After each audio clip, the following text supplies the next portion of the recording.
Hello everyone, welcome back to my channel. It's another sewing video. So I've got really back into like sewing recently. I've basically just not done any exercise, so that's probably not great, but it has given me like more free time to do sewing and like plan sewing projects. So I've got like a bunch of projects like on the go at once. I decided to, so I've made these little joggers for my son, which I'll talk about in this video, but I decided to print out and cut out the paper patterns for two patterns that I needed to print out of the paper, and then also cut the fabric out for those, but then also cut the fabric out for another pattern that I wanted to make, and then kind of sew them up together. I mean, in theory doing it like this in batches should make it quicker, but it kind of doesn't because I don't have like a dedicated sewing space. This table behind me, which is full of junk, and also Robbie the robot, new member of the family, is also a dining table where we eat, and it's also where I do my sewing, and I can't leave like my sewing machine and stuff out because it would just be totally in the way when we want to eat, but also it wouldn't really be safe with my son, who might pull it down on top of himself or somehow find a way to injure himself. I actually injured myself in the process of sewing these joggers by like trying to take the pins out whilst I was sewing really too fast, and then part of it like got me in the finger. I've never had that happen before, but then I was like scared of going too close and I was getting all a bit anxious. Anyway, I'm just seeing my son do something like that. So yeah, I have to pack it all away. So like I got out the paper, I printed out the paper pieces, stuck them together for one, and then had to wait like till the next day to do it again. And the same with cutting the fabric out. And I just don't have enough dedicated time all in a block to be able to actually do it like that and do like batch printing, batch cutting, batch sewing. But in theory, I kind of like it, and I suppose just kind of as mentally in my mindset, I'm like, okay, at the moment I'm just printing out the paper patterns, and I'll just do a bunch of those, and then like the following week maybe I'm like, okay, I'm just cutting out fabric and I'll do that, and so on. And so anyway, I've been kind of liking it. I only have a few projects on the go at the moment. I'm trying to use up my like sort of stash of fabric, but I don't have very large amounts of each fabric. A lot of it is just kind of scraps, which is where sewing for my son really comes in really well, because obviously he's 3. This is actually size 4 joggers, so they actually look too big for him, but he's growing out of a lot of his current clothes, and it's getting to the point now where you do need to have like a reasonable amount of fabric to make him something. But I've patchworked these essentially to a certain extent, and used a couple of different fabrics, and like he's not that bothered about having like patchworky type clothes, and they don't really need to like go together very well, and like I can use small amounts and it kind of works. So waffle for like 3 hours, but these are the joggers that I've made for him. Like I said, his current clothes he's all growing out of, but actually a lot of his clothes, because he's not super tall, a lot of his clothes are like still sort of 18 to 24 months, and he's now nearly 3.5. So it's not surprising that he's like growing out of his jumpers and his joggers.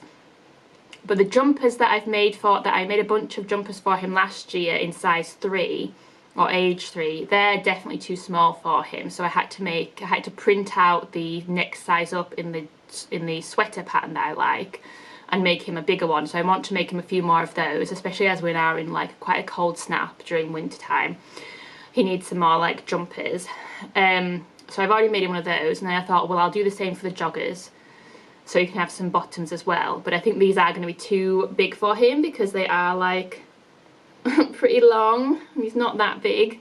But they are the Double Trouble joggers by Waves and Wild.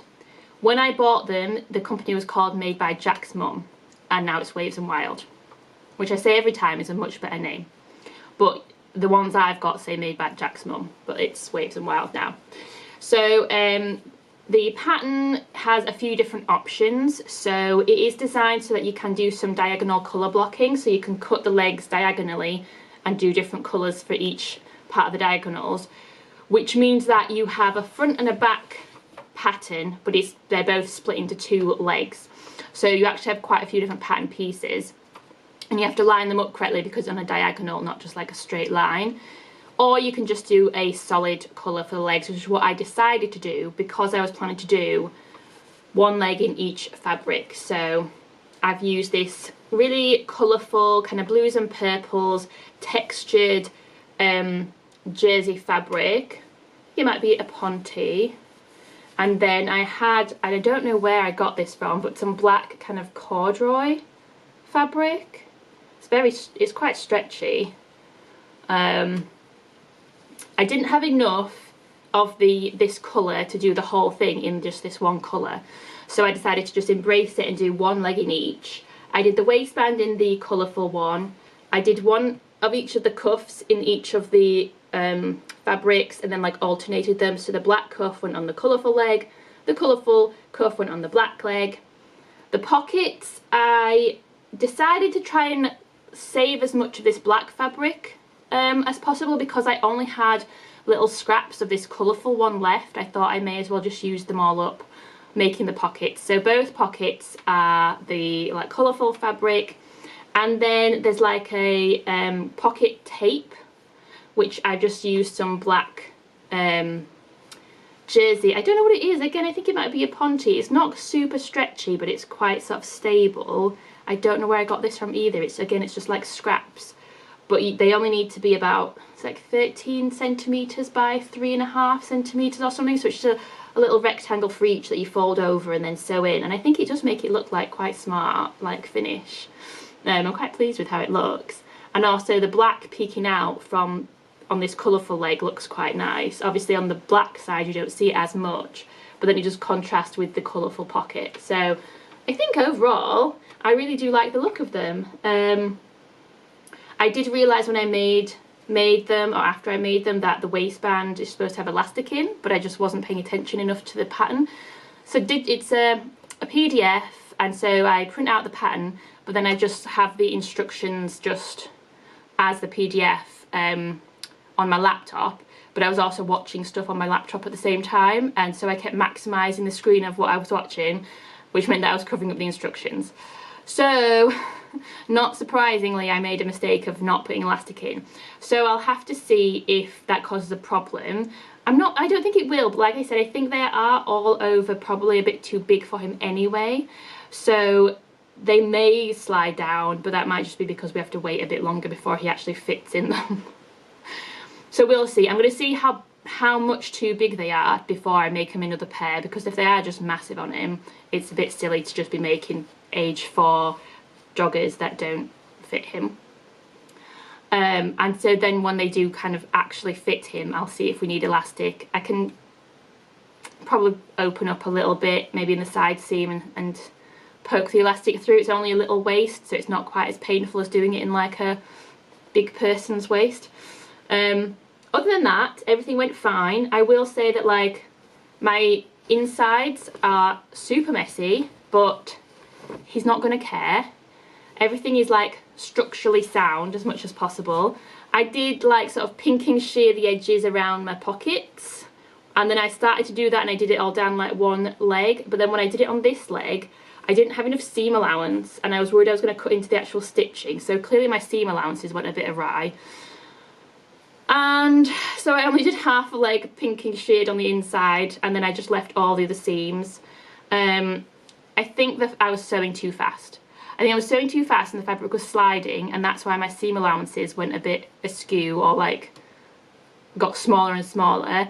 Some of the seams I did go back over and re-sew as a result to make sure that they were strong enough, but in terms of like the neatness, it is a bit scruffy, which is a shame because I would like to get neater with my sewing, and especially on my things, and I would like the insides to look a bit neater. But I do think like a lot of patterns don't tell you how to finish the seams. They say, oh, use an overlocker or a serger, but if you don't have one of those, you're kind of left not quite knowing what to do, which is why I ended up just using pinking shears all the time, which is fine, but I would perhaps like to know, have a bit more guidance about how to do it for that particular garment, because you can go online and find instructions just generally how to finish seams, but they're not necessarily specific to the garment you're making. And I don't know, I think like getting it neater on the inside is something for me to really work on. But with my son's stuff, because it's just like a nice quick little project, I just couldn't be bothered. And he's not going to care. But I probably should have done, because then I would get into the habit of doing it. But I did start off with the least pinking shaving it. I then just, obviously, all my seams had gone all weird. So, but this is what it's like when you have like an hour in the evening after your son's gone to bed to get all your sewing done. You just rush. And that is not a good habit to be in, and I need to learn to be more patient. But at this point, I don't know how to become more patient after 36 years of not being patient. Nearly 37 years. Anyway, I think as always, his clothes look super cute. Everything small just looks really cute. This colourful fabric has been used so many times. I've made myself a jumper that I don't actually wear very often because I don't think it was the right fabric for the jumper and it doesn't sit very well. I think it's too structured for what I actually needed it for. But I've made a jumper out of it. I've made a dress out of it along with some black fabric for myself.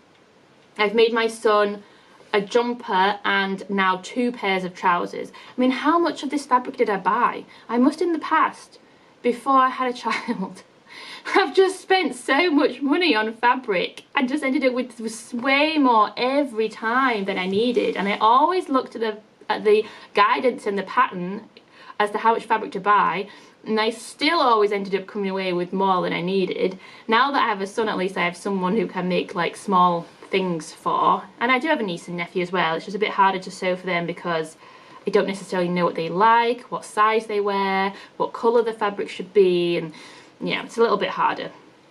But yes, I've got a lot of use out of this colourful one. So I'm glad about that at least. We got like an entire wardrobe out of it. But yeah, those are the Double Trouble joggers by Waves and Wild, age 4 for my son. Let me know what you think in the comments. To see more of these videos, please do subscribe. Like I said, I've got a bunch of sewing projects on, so I can make a few more videos about what I've sewn. Yeah, enjoy the rest of your day, and see you next time.